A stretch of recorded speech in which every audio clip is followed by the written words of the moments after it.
ఇంకొక చైర్ తెచ్చుకోమా లోపల పేపర్ ఇవ్వమనవా. మన నేరస్థలానికి పోయి క్షుణ్ణంగా పరిశీలించగా అక్కడ 2 ఇంజెక్షన్స్ అక్కడ కనపడే వరకు అది అనుమానాస్పదంగా మాకు అనిపించి అనుమానాస్పద మృతిగా కేసు ఫస్ట్ నమోదు చేసుకున్న తర్వాత లోతుగా వాళ్ళ డాటరు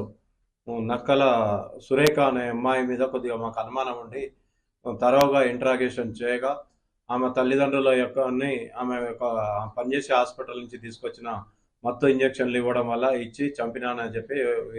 మన నేరం ఒప్పుకోవడం జరిగింది. ఇటు నేరానికి గల కారణాలైందని లోతుగా విరాచరించగా ఈ అమ్మాయి వేరే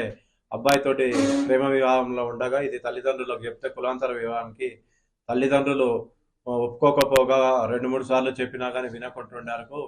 తల్లిదండ్రులు ఉన్నన్ని రోజులు మా తల్లిదండ్రులు ఉన్నన్నాళ్ళు నేను ప్రేమించిన వ్యక్తిని పెళ్లి చేసుకోను అని